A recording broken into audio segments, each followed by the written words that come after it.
Welcome back. Welcome back. We are here for another episode of the Big Game Breakdown. We're live here at Knuckleheads for this week 3 episode of the Big Game Breakdown. I'm your host, Seneca Hampton. Alongside, I have my cohort that'll be here in a minute, Coach Jake Bramlett. And quick thing we're going to go over tonight, we're going to go over the pedal game from week 2 where the Greyhounds won 27-17. We're gonna talk to today's guest is Coach's Spotlight is with Coach Carlos Dillard, our linebacker coach. We have him coming on to the show today. We have our player spotlights. We have our senior spotlights. We're gonna have Cohen Myers and Aiden Watson, and our player of the week segment. We're gonna have Jacoby Bailey and R.J. Johnson, respectfully. Those interviews will be brought to you by our very own Chase Springs today. And we're going to get things rolling. We're going to kick things off with our intro song by the Blue and Gray Pride himself. They Not Like Us.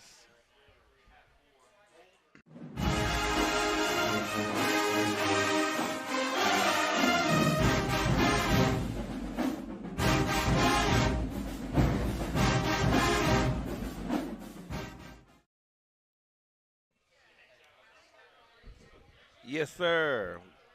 Welcome back, Coach. Coach, you coming off an exciting win this week against Pedal. Well, it was exciting for us. I'm pretty sure it was strenuous for you to have to scheme all that up for us to be excited on Friday nights. So, No, it was a great atmosphere, man. Just like we talked about last week, playing your first home game at Hugh Pepper and a good team coming in there. I mean, that Pedal was a really good football team, and they had great athletes all over the field, and a really good coaching staff, and then coming out there and starting out hot like we did. That was a big part of the night, and offensively and defensively, coming up with turnovers, having big plays on offense. Man, it was a really fun night.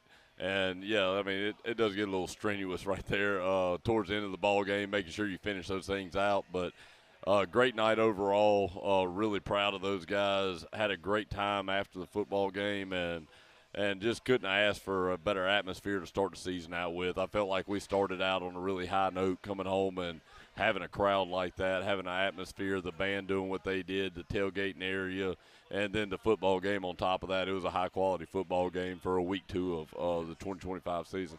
yeah, it was a packed house. It was a lot going on, man. Yeah, Like there was a lot going on. it was like I ain't even gonna lie. Like I said, man, I think they're trying to overdo it, man. Like for the first home game, it was so much. The band, Hey, it all went well, though. It all was. went well. It did. Like it was Yeah. just, hey, that's just how they get down at the Pep, man. Yeah, there was y'all. You had your whole crew down there. I think you were probably 9 or 10 strong down there with Bingo Yeah. Media doing the photography and the video and then getting everything uploaded Yeah. during the game, and that looked great. I mean, it felt like a college atmosphere. Yeah. Looking down there at the tents with the band behind us, the student section doing what they were doing. I mean, they were bottom to top filled with students. They looked just like the band that was sitting right there beside them, and the band's 350, 360 strong up there, and then the whole stadium's packed on our side. You look at Pedal side, Pedal brought a great crowd, traveled really well, and they were loud too, and their band did a great job, and it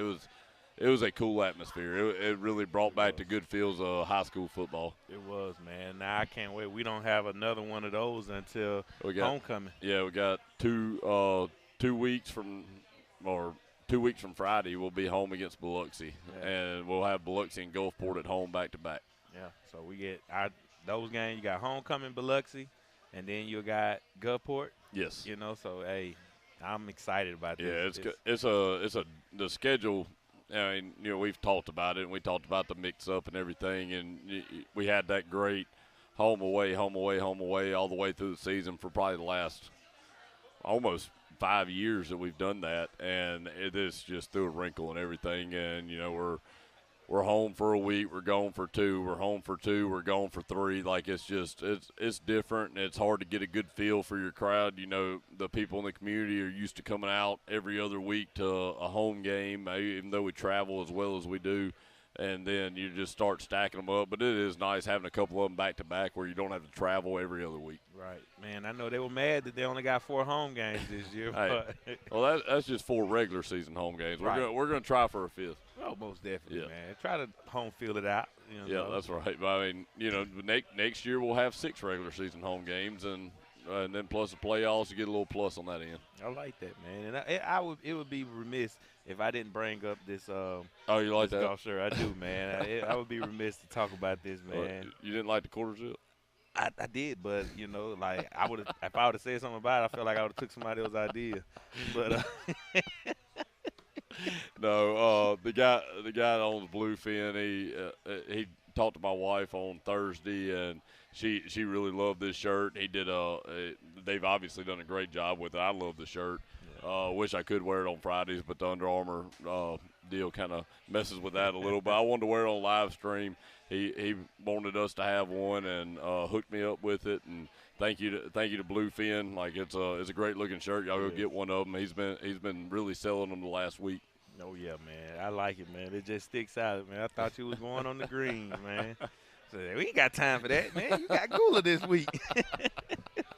But, yeah, so let's break down week 2, man. Our week 2 27-17 victory over a tough pedal team. Like you said in the closing moments of the game at your post-game speech that this is a team we'll probably see again in the playoffs again. So can you walk us through that opening drive and how Solo set the tone with that touchdown? Yeah, man. We wanted to get Sherrod going early. Last week he had a big game last week or 2 weeks ago against Meridian. But it took us a little while to get him going. It was like Solomon got going, and then Lanny got going, then Ian got going, then Sherrod got going towards the end. And we wanted to get him going early, get the ball in his hands quick, throw him a perimeter screen early. First play of the game, he picks up 12, 15 yards, has Solomon and Ian out there blocking for him. Great play for them, great effort on their part. And then, we come back and we actually Solomon has a little bit of a mishap right there on the second play. We had it blocked up great and, just mishandled the toss a little bit. But one of our offensive linemen, very headsy, jumps on top of the ball, continue our drive down the field, and then run a draw right there in the red zone. And Solomon takes it for 25 and makes the guy miss. Chalmers does a great job under pressure, knowing what's about to happen. He's about to hand that thing to him, even though he's about to get hit by a Texas commit over here, and just cool, calm, and collected, gets the ball to him, and then Solomon makes it happen from there with the help of the offensive line. Just a statement drive for us. We lost a toss this week. He deferred. Took it upon ourselves to go out and set the tone early, and that's what happened. And you march it down the field, score on a 25-yard run, and come back for score 4 out of your 5 first-half possessions. And that was a big part of our offensive identity and what we want to do in the first half. Last year we were a little bit of a slow starters. It was, score 7-14 the first half, then blow up in the second half. And I wanted to be put a lot of emphasis on scoring a lot of points in the first half, and then we'll figure out what we got to do in the second half. Now, there's obviously things in the second half we can talk about later, but the first drive went as well as planned, except for the fumble that we were kept it moving. But it went as planned for, as high school football could be.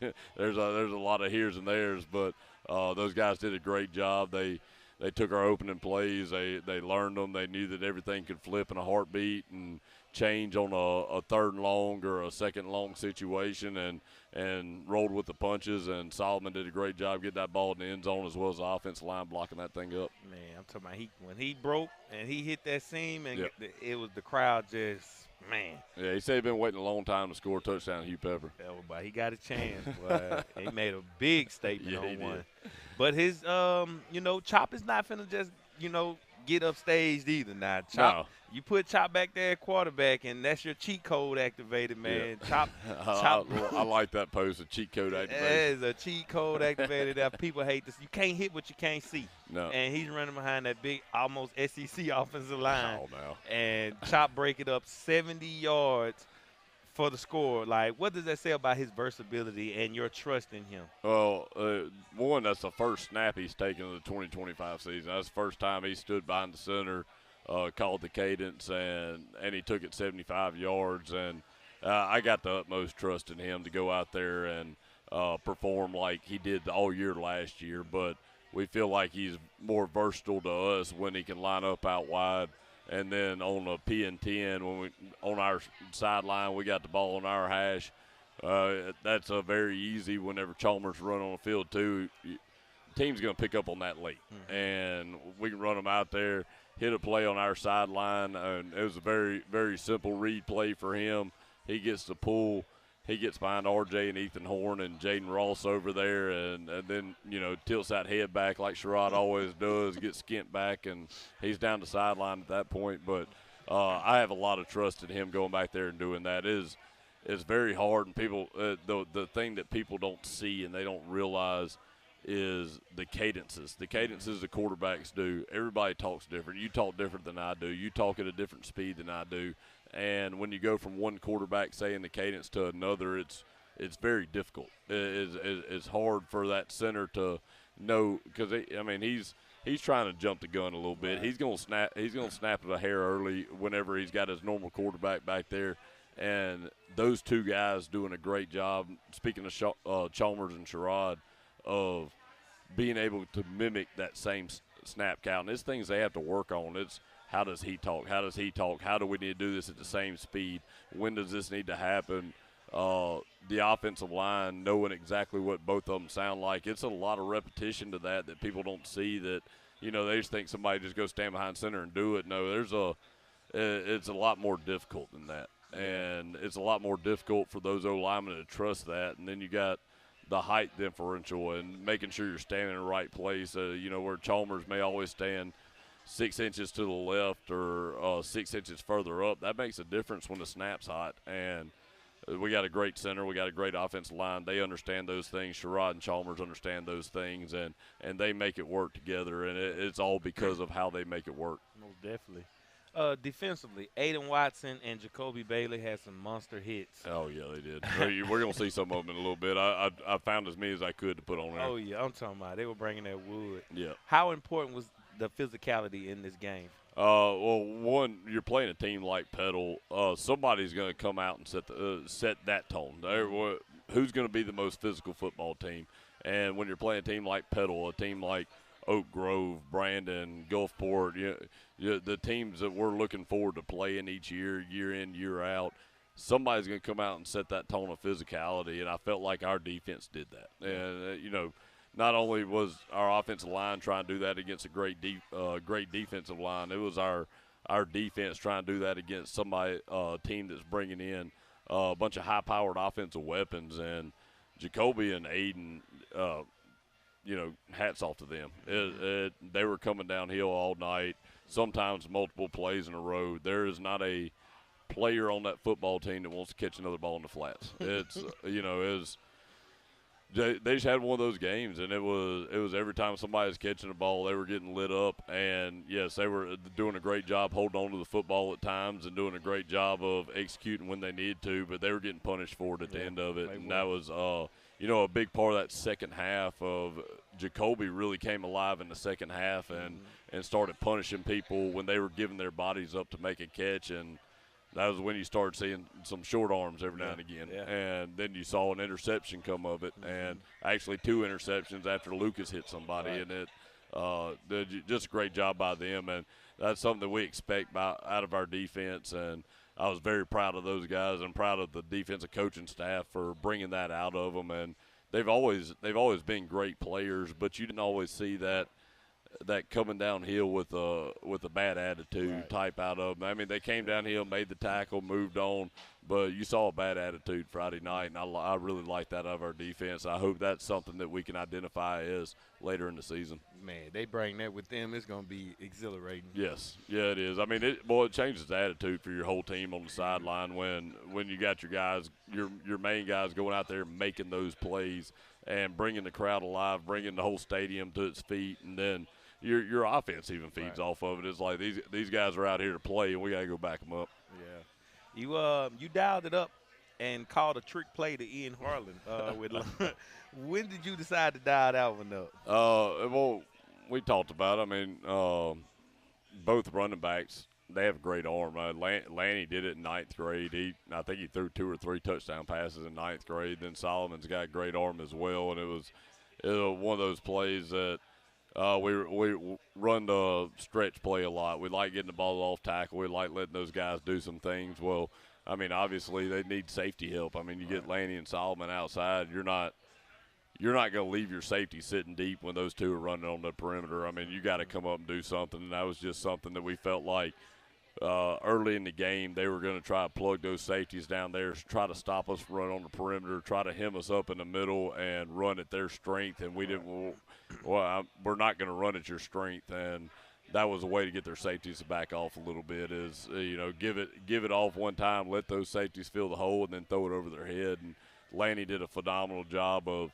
he had a D lineman in Chase, had a safety coming down to fill the gap that he left open with Ian run down the sideline, and Lanny got it to him, and he did it all week during practice. I don't think he missed a throw during practice, and that's a part of having great weapons, and a blessing for us is we have guys that can do stuff like that. I mean, they can go out there and, we can draw up a backyard football play and have a little fun with it, and those guys like it during the week, and then you go out there and execute on a Friday night, it pumps everybody up. No, definitely. You had preached to the team after the game. What are your teaching points that you emphasize to them? I mean, it's, you posted that speech. I think I saw it that night after the game whenever y'all were on YouTube that night, and it was a great football team came in here. We were losing those games early in the year last year, and it was always tight. It was 1 point. It was one score. It was overtime or double overtime. It was whatever it was, those games that we were losing last year, and it was situational football where we were losing it at. Yeah. Did we do everything situationally right for last Friday? Absolutely not. We had a terrible end-of-half situational period, and then we come out, we play good situational football in the second half, and that's something that I preach to them all week this week is knowing the situations when you have to get a certain job done and knowing when we need the clock running, when do we need the clock stopped. There's a whole lot that goes into this football game outside of running the football, tackling the guy who is running the football, throwing and catching, not getting penalties. There's so much that goes into this game that they still have to learn, and even as coaches, we still have to figure out how to teach, and that's been our coaching points this week, all through the weekend, all through the early part of this week, how to play situational football better. And it's not just talking about end of the game, end of half. It's talking about red zone, backed up, 3rd and 5, 1st and 10, starting a possession, into the game, whatever the case is. What is the opposing team thinking? What are they wanting to accomplish? How do we deter that from happening? And that's what we've been focused on a lot early in the week. Man, okay. So we're finna go into Coach's Corner inside the huddle with Coach Bramlett. Yep. Coach's Corner is powered by Singing River Fiber Connect. The fastest plays start with the fastest connection. We're gonna pay some bills to our sponsors, and then we're gonna come right back to inside the huddle with Coach Bramlett.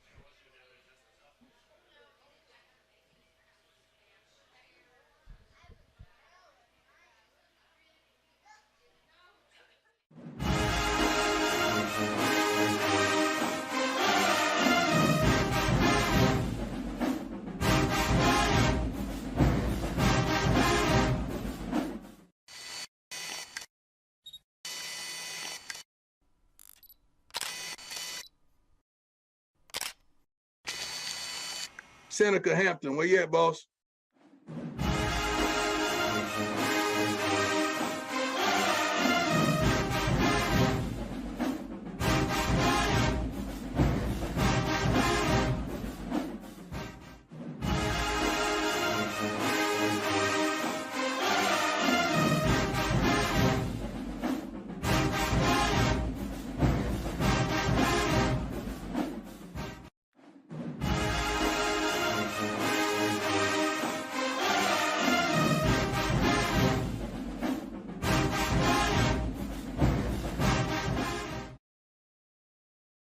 All right, we are back, and we are inside the huddle with Coach Bramlett. We're going to get We're going to go over the film of the key plays from the pedal game, and he's going to also break down the execution adjustments and all the standout performers in this game. Coach, take it away. All right. One of the plays we talked about earlier in the stream was Solomon's first run, or I'm sorry, first touchdown run of the night at the end of the first drive. And what we got is a third and long situation down the red zone, something we prepped for. A team that brings a heavy pressure. They like 5 and 6 man pressures a lot, but we felt like we had a draw designed up for it very well. And yes, there's somebody turned loose, but it takes a lot of confidence in a sophomore to be able to sit back there, let that guy come free, and then get that hand off to Solomon like he did. And one of the things that can't go unnoticed is 53 right here in the middle of the field, sophomore right guard, doing his job, pass setting, getting to the middle linebacker, getting his hands on him, but not getting a holding call right here, giving a good athlete a lot of time to cut. And then, Solomon does the rest past that. We got great blocking downfield, but it's a lot easier to block whenever somebody's in man coverage. You get their eyes away from the ball. Hayden does a good job pushing his guy around a little bit, making sure that he's right there on the goal line. Solomon does the rest, has a good time doing it. And by the way, those if you do want a tailgating tent back there in the back end zone, I think we got 2 of them left back there. So you can see them in the back. Coming back, defensive play. Kagan, this is their second drive of the ball game. Starting the second quarter, or end of the first quarter. I'm sorry. Second drive of the ball game, punt on the first. Kagan comes out, puts a move on their center right here, gets in the backfield. You got Brody coming off the edge. They get their hand on the ball, punch it out, big time play. They're in the empty, stressing our defense on the back end, get the pass rush off with 4, get the ball back right there midfield. This is the very next play. We come out right off the sideline, and the play you're talking about with Ian, get the ball to our running back Lanny on a play that we run a lot. We're an off-tackle play to the trip side of the formation away from the tight end. Give it to him. He finds Ian behind the safety, gives him a great catchable ball right there under pressure. He has defensive lineman coming down his backside and safety coming up to make a hit on him, and just puts the ball where it needs to be. Gives him a catchable ball over top of his head. Ian picks up a big play, gets down to the 5-yard line. Big-time plays coming off of turnovers, and they just create momentum. And then I think he hit every single play I pulled up to put on the clip today. But Chop coming off the sideline. This is the first snap he's taken all season. This is P and 10. I think we're up 13-7 right here. Come out, get the ball. First snap, read play.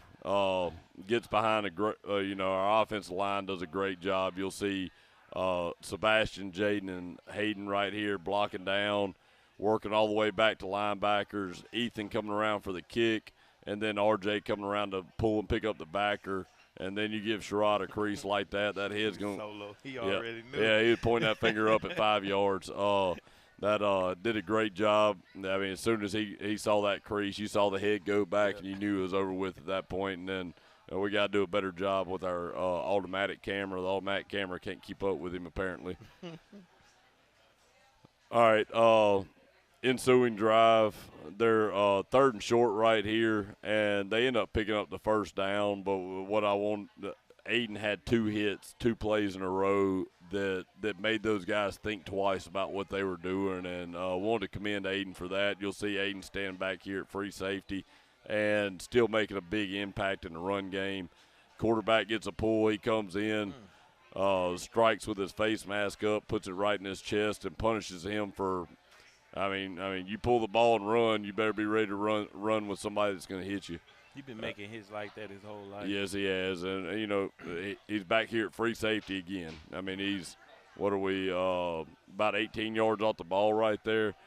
Very next play, we hand off tackle to the running back. He comes downhill. He gets tripped up, and bam, right there in his hip.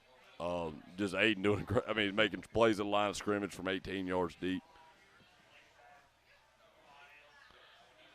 Yeah, another great play by our defense. They're pedal historically, and this year as well. One, they run the crap out of the football. They run it very well, and they're going to do it over and over again. They always have great running backs. They have great tight ends.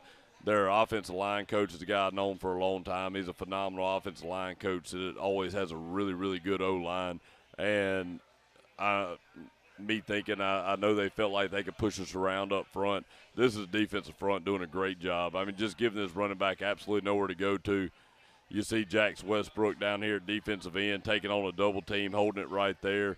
Brody taking on the kick and trying to spill it. Back has nowhere to go because Eli feels so quickly coming from his safety position here and then rallying to the ball. You got Kagan taking a good pursuit angle. Jacoby right there. You start them out 2nd and 17. There's not a whole lot of good play calls for 2nd and 17. And commend those guys for playing football and playing defense the way they're doing. Jacoby, big-time hit. Big-time hit. They got Hattiesburg with 2 tight end screens that really broke their back, early in the second half. And stuff that we had worked on, knew they were going to do it out of a different formation, out of a different look, but it was coming at some point. Jacoby read it right there in his back. A ball that should just been an incomplete pass, but people run to the football trying to get there, help their teammate out. You got Bryson Hathorn right behind him, diving, picking the ball off on the 20-yard line right there. Good team football. This is what we talked about, them playing for each other. Did a great job by the defense. And then Lucas Sinopley coming in big. Well, can't give all the hits to Aiden and Jacoby. Lucas Sinopley did a great job. Right here, you're a cover 3 corner. They're running a deep slant, glance, whatever you want to call it, which is, that's trouble for a cover 3 corner. It's very hard to play. That's something you want to run to a cover 3 corner. He drives on it, gets there right on time, puts a big hit on a big receiver. And just so everybody knows, Lucas is a 5'7" with his cleats on, and this receiver he's going up against is 6'4", 190. And Lucas plays with a lot of heart. He plays with a lot of intensity. Great job by him right there. Coming back, I think this is an interception by Lucas. This is another big hit by Jacoby. Running back gets out in the flats. We bring a 3-man pressure. They get their back out with any 3-man pressure. They give it to him. Jacoby comes up, sticks him at the line of scrimmage, makes him pay for an easy catch. And then Lucas comes in with a pick to seal the deal. Ball that probably should have been caught, but linebacker's making a tight window right there. Made the guy deliver it early. Receiver just gets his head around. Bryson's right there to play it. Lucas picks it off, seals the game for us. That was a big win. A big win offensively, big win defensively. Right. I think it was the tale of 2 different halves. And then special teams did what it needed to do. We were a little disappointed with our missed PAT and missed field goal, but outside those 2, did a great job on kickoff return, and punt as well. But just felt like we kind of messed around a little bit with our PAT and field goal unit, which has also been a big key point for us this week. Yeah, and it always is because the great Michael Collins was on his crew hard and tough Monday and Tuesday. Yeah, we were. We were. But, yeah, he does a great job with those guys. And, things are going to happen. They are high school football players, but that's something that we work way too much for things like that to happen. And the execution level just needs to be a little bit higher.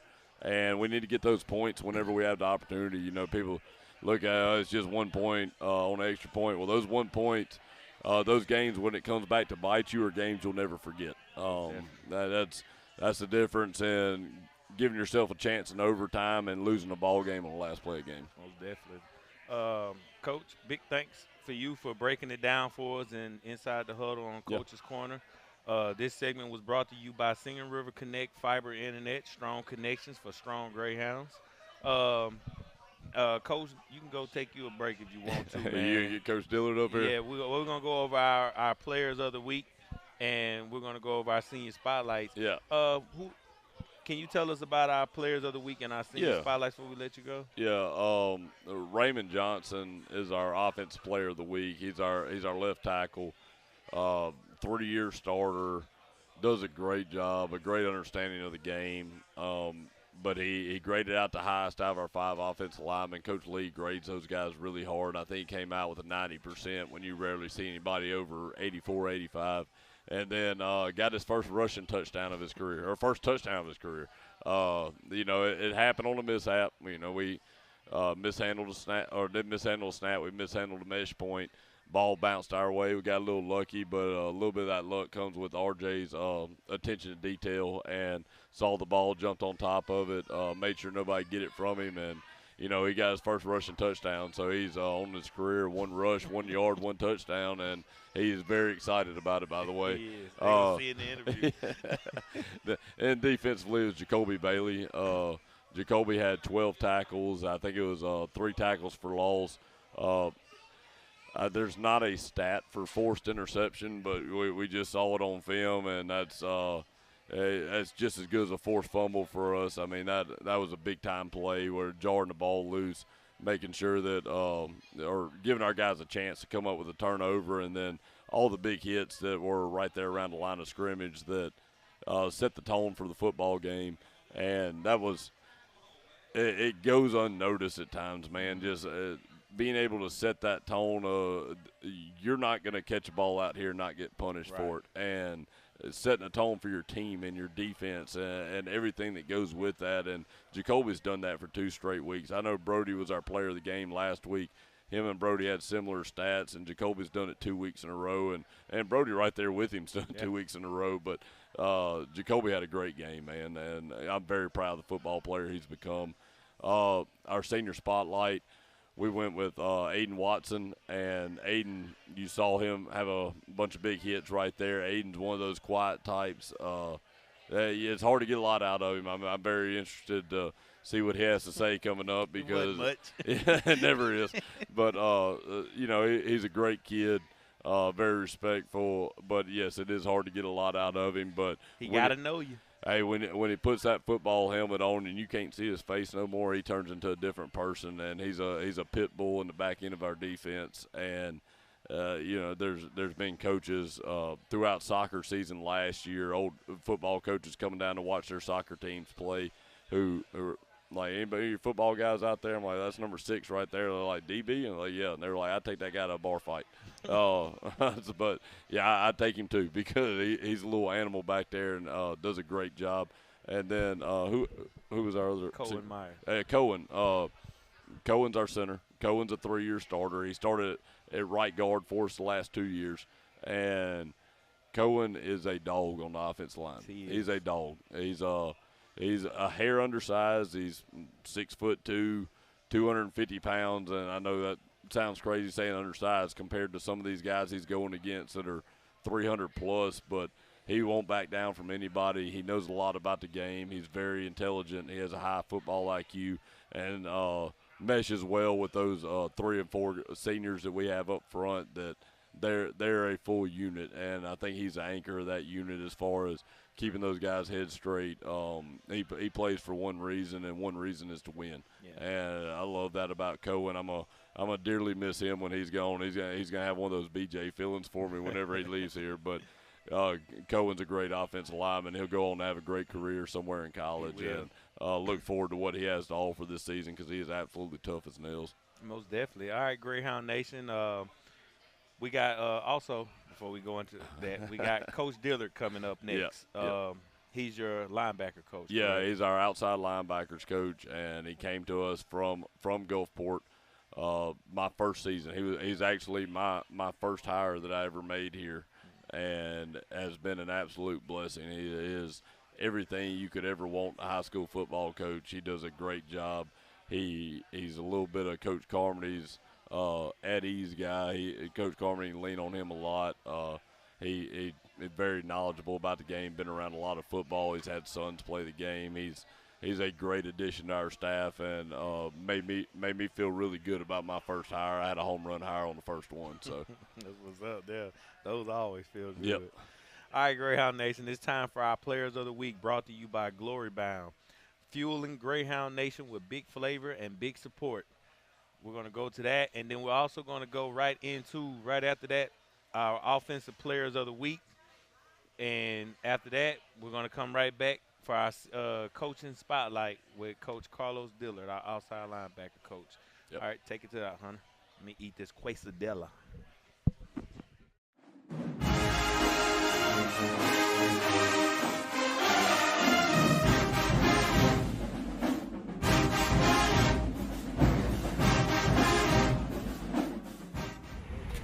This is Chase Spring here with the senior spotlight players Louis Cohen Myers and Aiden Watson.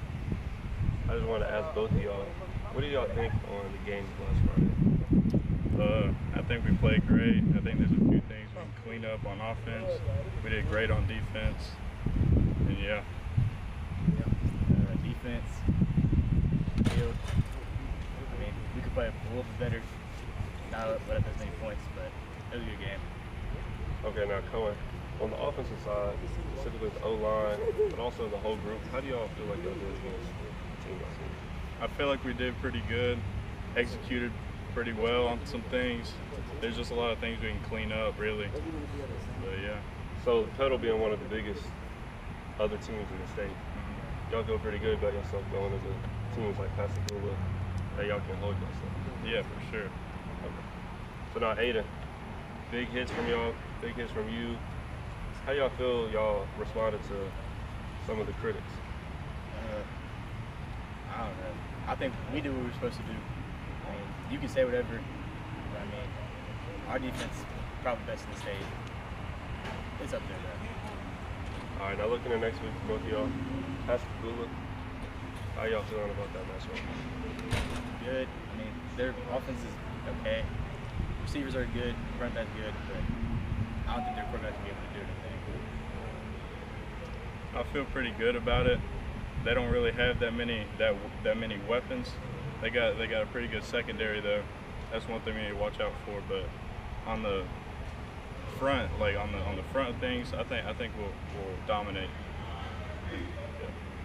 All right, now as both of y'all being senior leaders, senior captains, what is one thing y'all have tried to preach to some of your teammates, some of your close to you on this team? What is one thing y'all try to preach?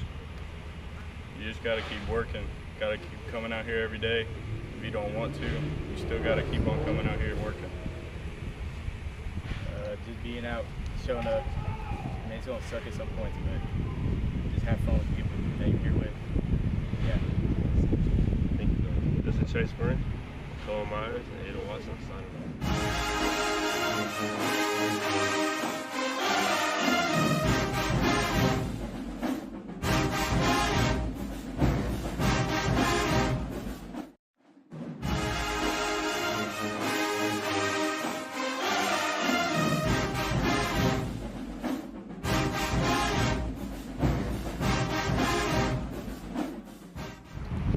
Chase Spring here with Jacoby Bailey and RJ Johnson, players of the game.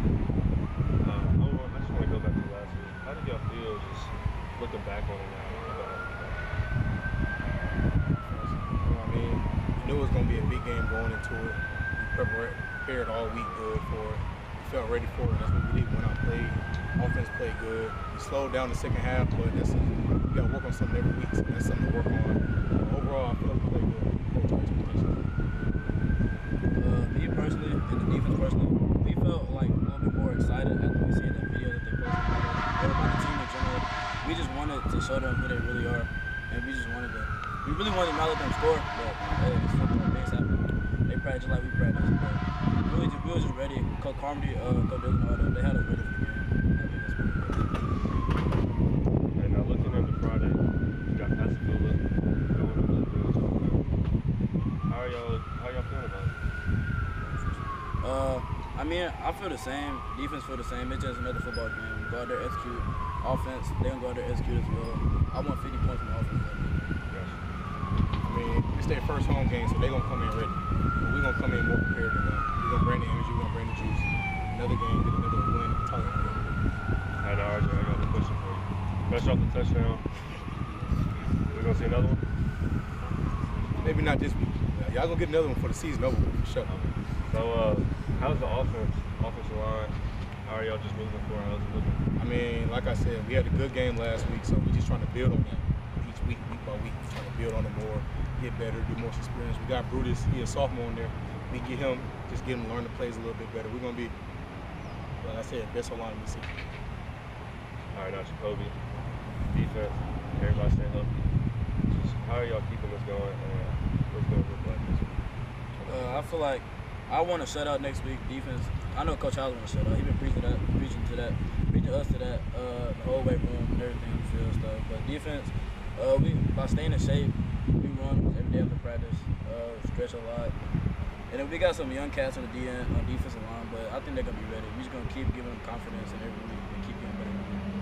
All right, thank y'all. This is Chase Green with Jacoby Bailey and RJ Johnson signing off.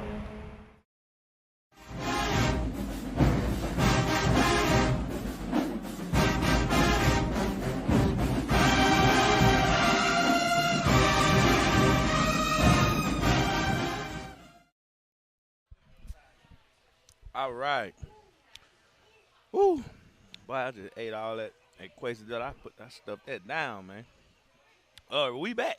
This segment is brought to you by, let me get out to our sponsor real quick. Hold what you got, Coach. All right, Greyhound Nation, it's time for our coaching spotlight, brought to you by Unique Collision. When life hits hard, they'll get you back in the game. Our guest tonight is no stranger to Mississippi football. He spent 6 seasons as the defensive coordinator at Gulfport. His coaching career goes back to Madison Central, where he also played his high school ball at.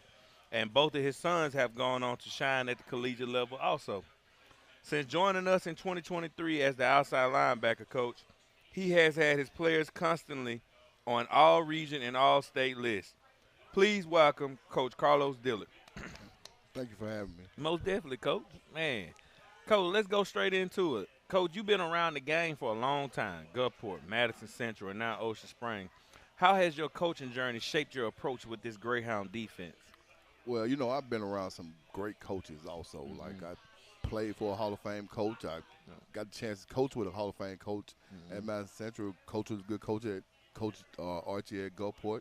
Then I got a chance to come here and coach with Coach Bramlett at Ocean Springs. Right. So I've been around a lot of good coaches, offensive-wise, defensive-wise. So that helped mold me into who I am today. Right. Your outside linebackers have been difference makers since you arrived.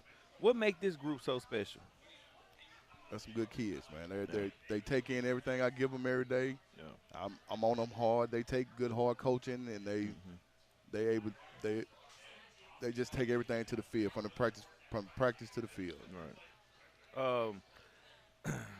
Linebackers is all about instincts and discipline. I know I played it. All right. What do you focus on most when developing your guys?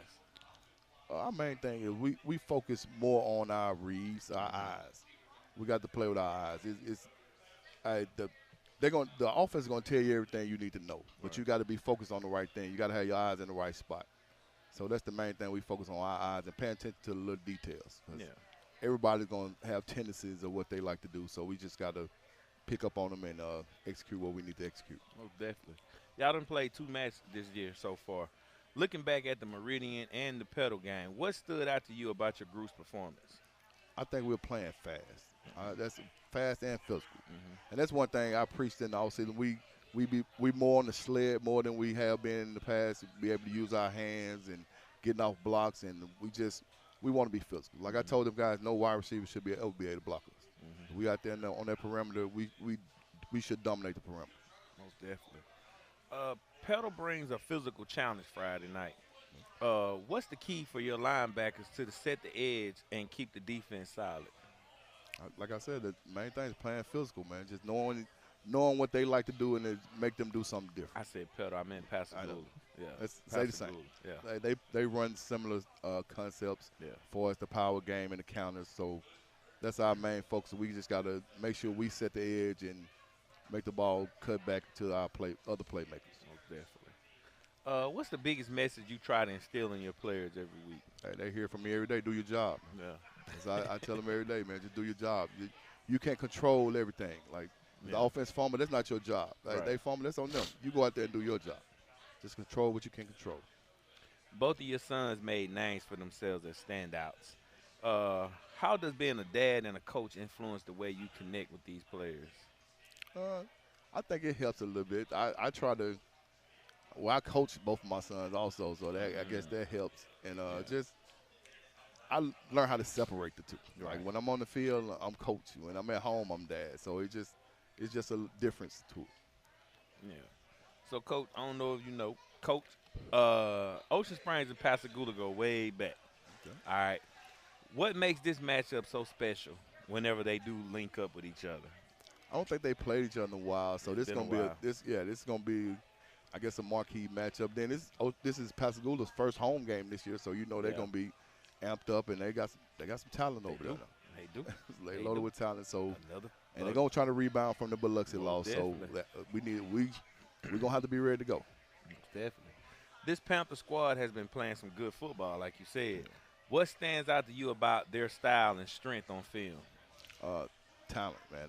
They have a lot of talent All at over the different positions everywhere, from receiver to line to running back. They talented everywhere. It's the first road test since Meridian. How do you prepare your guys to go into War Memorial Stadium and handle that environment? Well, you got to embrace it, man. I love going on the road. It's just something different about going on the road and just going into somebody else's territory and dominating the game. So you just got to have a mindset of going and take it over on somebody else's turf. So that's my guys. That's how we gonna take the field. We going to take over. It's the third road test. No, it's not. How do you prepare your guys? No, we already said that. What's the key for our offense to keep clicking against a physical Pascagoula defense? Well, offense. Our defense to keep clicking. Yeah. We just got to do our job, man. Yeah. The main thing with us, if we consistently do what we supposed to do, we fine. I'll put us up against anybody as long as we hitting our strides and doing what we got to do on defense. Yeah. And just not get out of character and not try to do too much. Sometimes we have tendencies of trying to overcompensate and try to do too much and not stick to the game plan. As long as we stick to the plan, we'll be fine. Most definitely. All right. Coach Dillard, man, I appreciate your time and insight. The Greyhounds Nation, that's your coaching spotlight brought to you by Unique Collision, proud supporters of Greyhound football. Coming up next, we'll highlight. We're gonna talk to Jaden Ross. We had Jaden Ross done snuck in on. He stole some of your time from That's you, good. man. And I'm more behind the scenes guy. Yeah, I know it. That's why we try to get your interview. But yeah, Coach Dillard, man, we appreciate you for stopping by, man. So don't be no stranger now. Just pop in anytime. This for y'all. So. I know you couldn't come last year. You say you stayed too far away, man. We be sticking around, though. I get it. I'm around now. You're around now. That's good. That's good. So, Coach, appreciate you. Can't wait to see y'all Friday. And your defense, your outside linebackers, they're making a statement every game so far, and your tutelage is showing. So, thank you. Appreciate you, Coach. And we're going to jump back out, and we're going to come back in and get Jaden Ross on the show, but he's eating right now. So, yeah, we're gonna go and pay some bills. We're gonna go and pay some advertisement, and we'll be right back.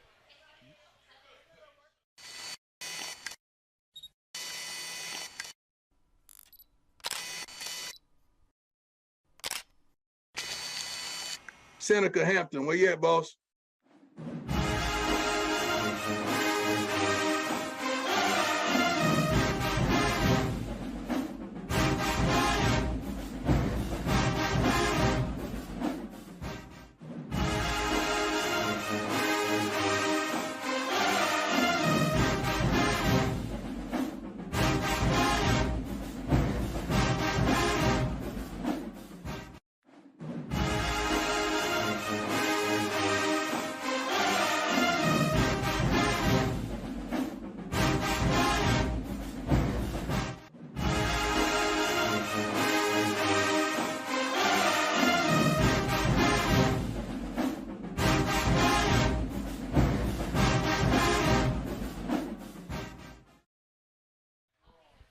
All right, Greyhound Nation, it's time for our keys to the game, brought to you by The Garage, proud supporters of Greyhound football and keeping your team tuned up.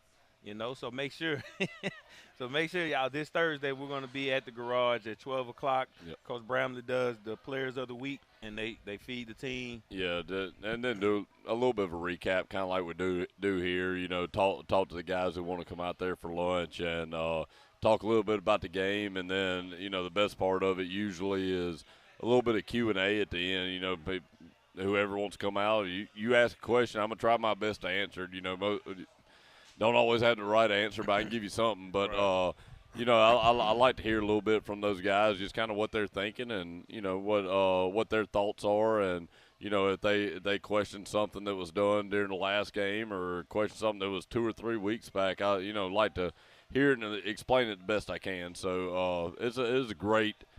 Will Taylor and those guys at the garage did a phenomenal job last week for our first one, and I hope we can keep that thing going. He's got his special menu he does just for the coaches' luncheon.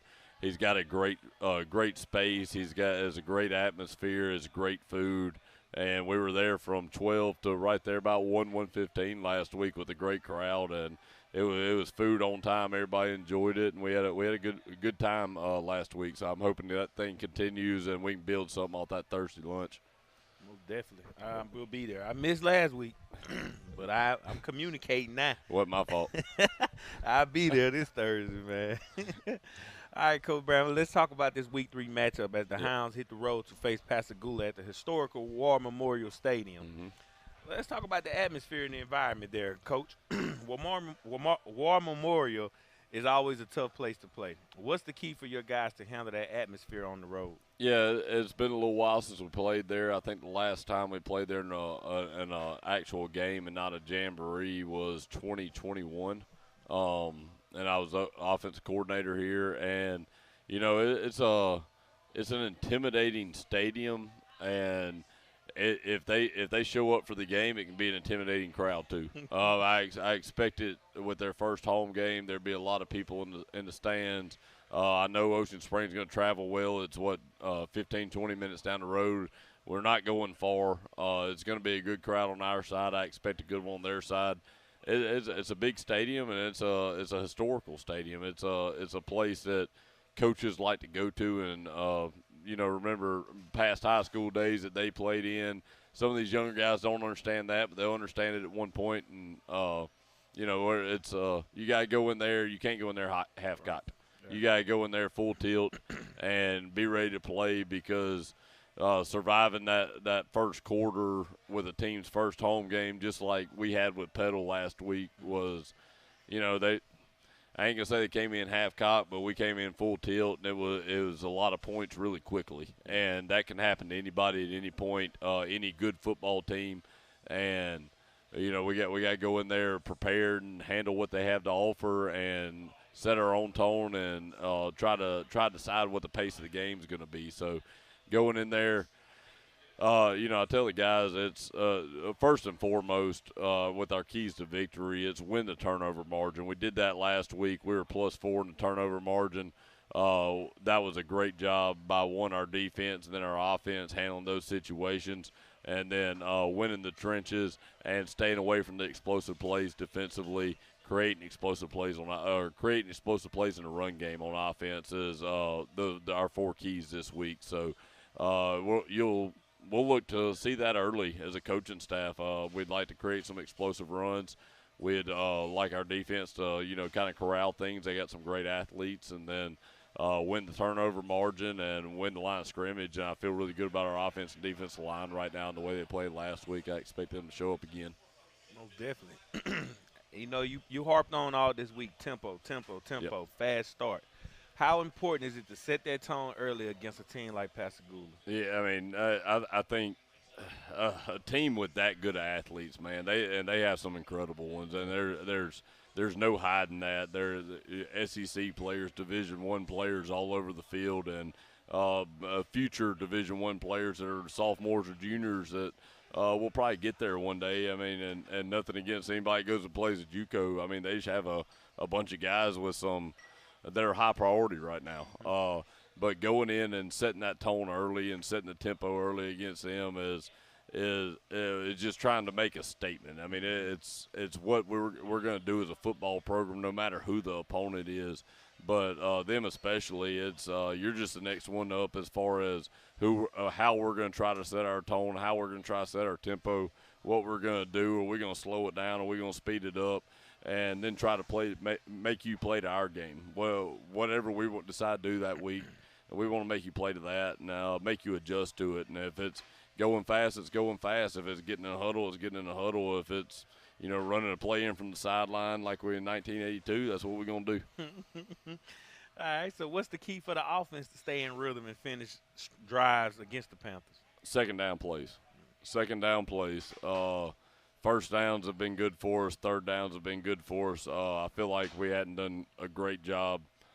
I'm going to say play calling / game planning. Our second down plays haven't been great, and that's something that we have to self-evaluate and try to plan differently for the next week. And we were very, very poor against Meridian and Petal on second downs, and a lot of that falls on myself. It's not necessarily a lack of execution, maybe a lack of what we're actually doing. And I feel like we've really harped on what we like on our second medium plays, because in the second half last week, we had some big first down plays. Or I'm sorry, in the first half we had some big first down plays.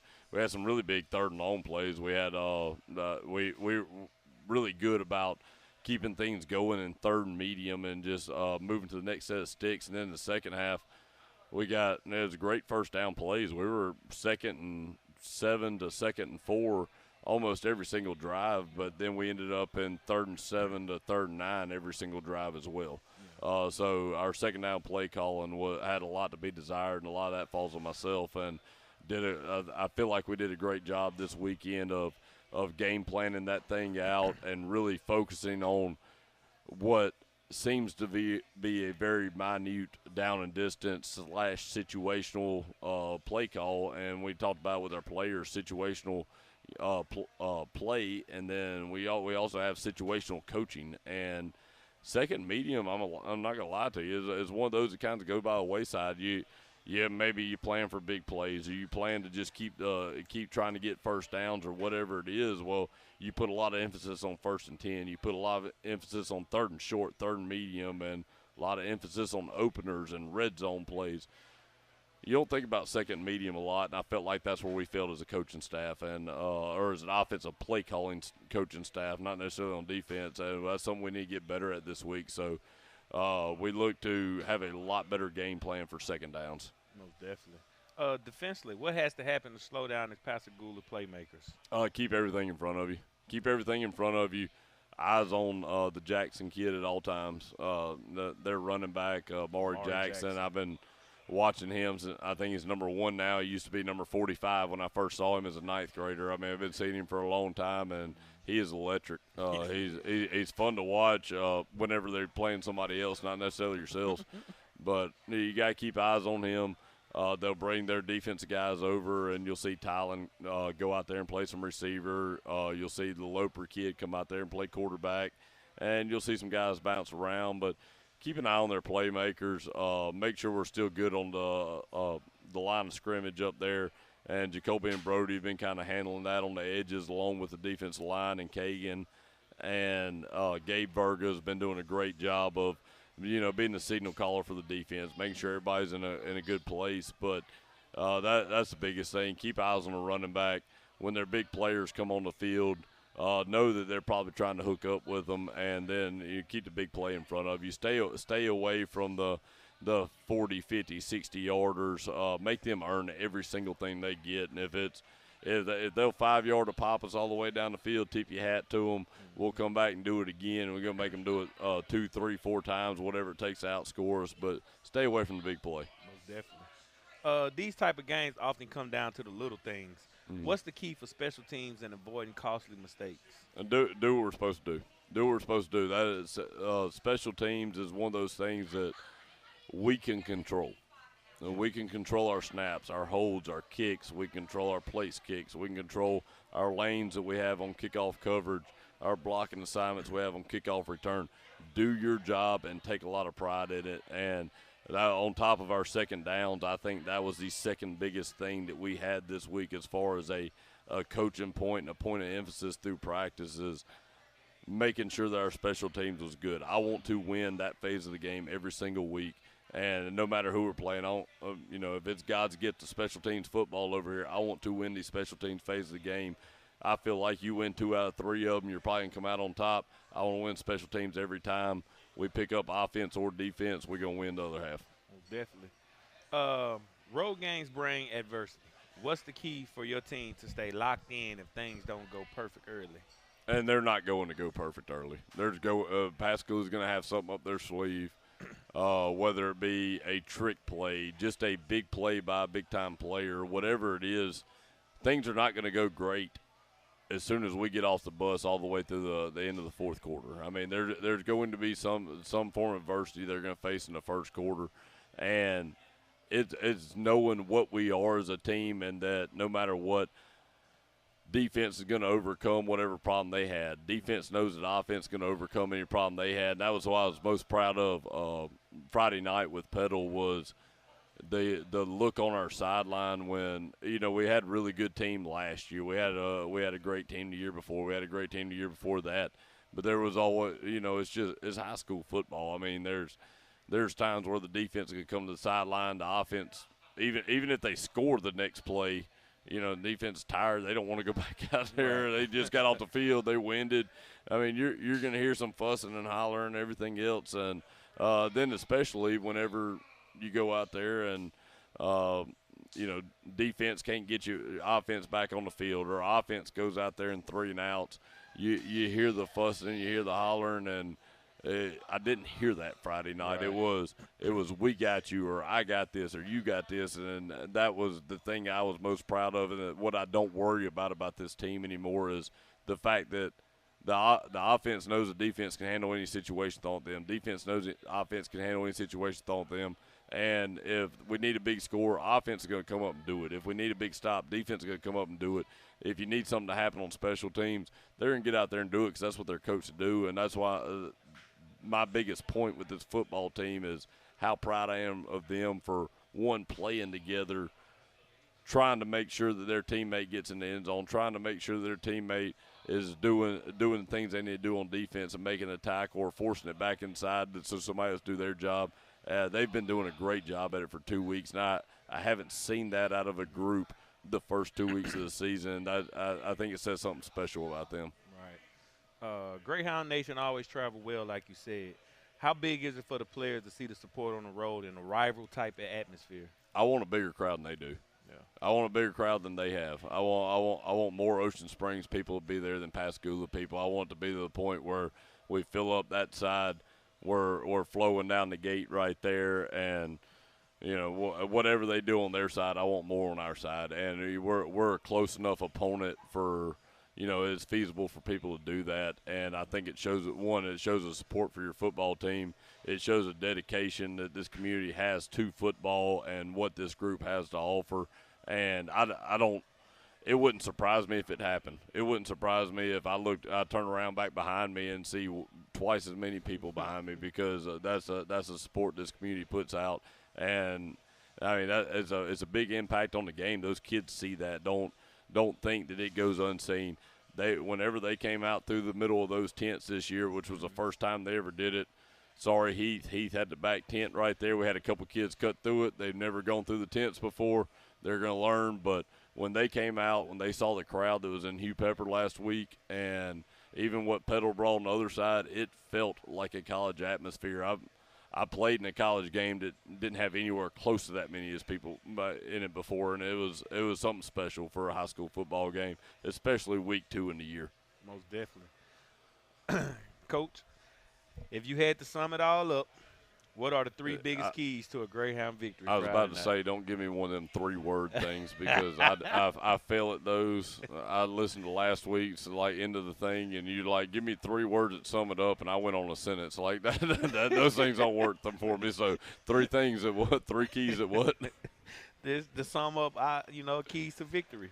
Oh, well, yeah, that's what we talked about earlier. 1, the turnover margin, and I feel like we do a great job of focusing on 1, taking care of the football on offense and protecting it like it's our job, and then defensively trying to get it back just to prove a point. Like if you run the ball, we're going to rip at it. If you get help at any point, we're going to rip at it. We're going to try to force you to throw some interceptions, but. Turnover margin is going to be the biggest key to victory every week. And then this week in particular, is creating explosive runs and protecting against the explosive play on defense, mainly against the explosive pass on defense. Nothing gets behind you on defense, and offensively, we got to bust some long runs. I want to see some 60 and 70 yards. I want to see a couple of them.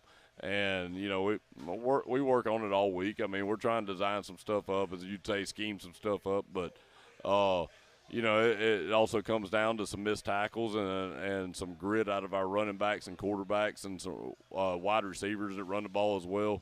Those guys got to do a little bit extra. I mean, it's high school football, college football, NFL, all the way to whatever level you want to talk about. You got to break tackles at some point, and you got to prove what you worked on all season with your strength and your versatility, and those guys got to do that. And then defensively, like I said, stay away from the big play through the pass game, and I feel like we're going to be good to go. Coach, we appreciate it. Yeah, absolutely. Greyhound Nation, there you have it, the keys of the game. Keys to the game for Friday night, presented by the Garage.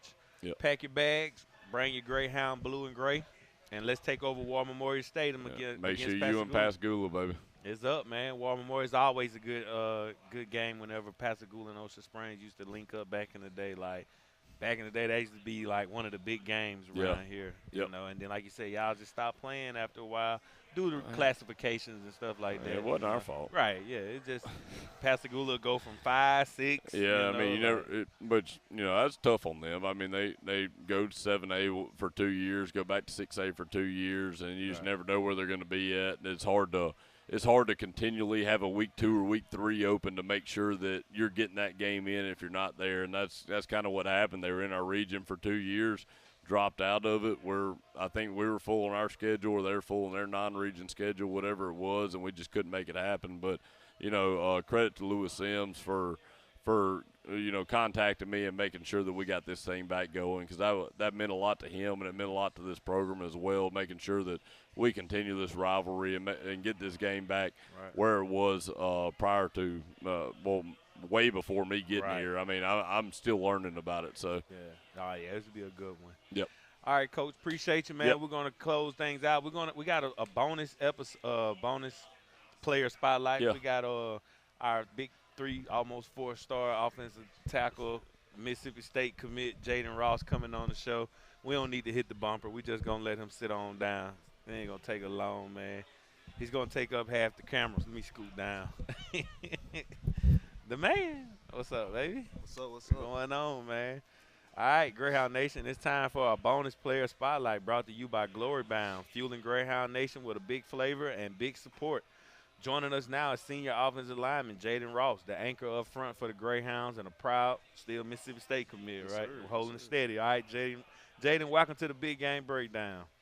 All right, Jaden, first off, congratulations on committing to Mississippi State. What did it feel like to make that decision official and represent Ocean Springs at that next level? I mean, up there it feels like home. I feel like I'm down here. Right. The coaches are great.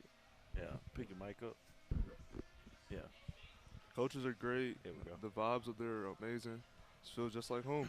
Yeah. As a senior and the anchor of this O-line, how do you set the tone for the rest of the unit every week? Just come out violent, you know, and then keep your head on your shoulders, play with the right technique, just be violent all game. Offensive linemen don't always get the spotlight, but everything starts with you guys up front. What makes this Greyhound O-line special? The experience we have. We all been, except our right guard, we've all been together since sophomore year. People we had to go against that year, that really built us to who we are now. Talon Carter, Christian Dillard, Trace Carter. Yeah. That D-line was crazy. So. Them boys, they were trench babies. Yeah. All right. Like I say, looking back at that Meridian win, what stood out to you about the way your line executed? We were great in pass protection. We were great on both stages, really. Great in run block, great in pass protection. We were few to penalties. You know, first game, we came out, we set the tone with the violence, right through it. What about the week 2 in the pedal victory? I feel like we did the same thing. In that game, you know, the guy across from us, all 3 of them going to the next level of Division I. So us coming out and just beating them all 4 quarters, that meant a lot. That showed a lot about us. Yeah. Yeah, you had that pedal game on your mind during the summer when Chase interviewed you. You said pedal. They got a lot of good guys on their team, and that's a challenge. And you stood strong on that. All right. So this week, Pascagoula's front bring a lot of physicality. What's the key for the offensive line to control the line of scrimmage at War Memorial? Play with your technique. Don't let emotions control you. Just come out and do what you know to do. Yeah. With Mississippi State in your future, how do you keep your focus locked in on finishing your senior season strong here at Ocean Spring? That's why I committed so early, so I really don't have to worry about any of that now. Yeah. Just focus on finishing out high school, and then I'm committed, so there's no recruitment going on right now. Straight high school. Are you an early graduate? I am, yes, sir. So December, you done. Yes, sir. Yes, sir. You in Starkville come January. Yes, sir. That'd be cool to get to Starkville, win a state championship, and then go and pick your locker out and go ahead and that'd be pretty cool. What's your advice to the younger Greyhounds watching you, both on how to be a successful on the field and how to chase opportunities off of it? I just work. You know, once you get to high school, it's different. I mean, just practicing by yourself, that makes you a lot better. That puts you above the competition. Yeah. What's one thing you're gonna miss about playing for Ocean Springs Greyhounds? My teammates, for real. Yeah. I built such a good bond with a lot of my teammates. Really gonna miss it. Yeah. All right. What stands out about Pascagoula's defense on film? Their secondary, you know, their D-lines, they're okay, but they graduate a lot of guys. Their secondary comes back, a lot of good guys back there. Yeah. How important is it for your group to establish the run game early on the road? Very important. We got a really good running back in the backfield. We change that line of scrimmage, he's going to make a play. No, definitely. When your personnel key to the game, what's your personal key to the game Friday night at War Memorial? Don't get beat. Be the dude in front of you. Yeah. Every play. And what's the mindset of an offensive lineman? Like, what makes that position different from the rest? Every play we're hitting somebody or somebody's hitting us, Yeah. and you can't get hit. You got to do the hitting. Right. You know, receivers, they get plays where they get untouched. Yeah. Same with the quarterback. So, and then we're also protecting the quarterback. So, what he does, that's on us. Right. That's on us. Right. All right. How special was it? No, do you stay in touch with other 25 commits, and how excited are you to be a part of that class? Very excited. Yeah, it's a great group of guys. No, I do stay in touch with them boys. Yeah. All right. So, you don't, like you say, who inspired you the most in your football journey? My dad. Your dad? My dad went on to play college football for a couple years before he got injured. So, you know, just looking up to him. Yeah. He's been there since I was 4. Yeah. Just showing me how to play. No, definitely. All right. And what's one thing fans might not know about you off the field? I really just chill. I don't do too much. I go home and just chill every day. Yeah. Yeah, you just a chill guy until Friday nights, man. That's the only time I see you transition into something else. Yes, sir. All right, we got a rapid fire round of quick questions for you to answer, some fun questions. All right. Favorite pregame meal? The church serves us a shepherd's pie. Oh. That's the best thing. Yeah, that tastes amazing. All right. Go-to hype song before kickoff? I got to go any Lil Baby song for real, like 2018, 2020. Yeah. Any Lil Baby song. No doubt, no doubt. All right. Favorite NFL offensive lineman or role model? Trent Williams, Panay Sewell, Yeah. Wayne Johnson. Yeah, the highest paid guys. Yes, huh? sir. All right. What's the toughest practice drill you hate, but you know it makes you better? The sled. That sled. Pushing that sled. Coach Lee keep y'all on that sled, man. Sure. All right. Dream matchup. Which defensive player would you love to block one day? I feel like everybody answer would be Michael Parsons. Yeah. After last night, watching him too, was that last night or Monday night? Sunday night game. Got him a sack. All right, best trash talk you ever heard on the field? Man, it's so much. Just last Friday, they was talking so crazy. Yeah. You know, you always hear the fake offers, you Yeah. fake commit, all that fake stars. So Yeah. Favorite Ocean Spring memory so far? Beating Gulfport the last 2 years. Yeah. Sir. Looking for the three-peat, huh? For sure, for sure. Finale. All right. One word to describe this year's Greyhound team. Determined. Determined. All right.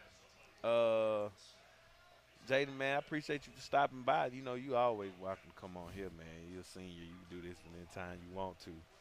But Greyhound Nation, what a night here at Knuckleheads. Big thanks to our guests, Coach Bramlett, Coach Carlos Dillard, our players of the week, Jacoby Bailey, R.J. Johnson, our senior spotlights, Cohen Myers, Aiden Watson, and Jaden Ross, who's probably going to get another senior spotlight.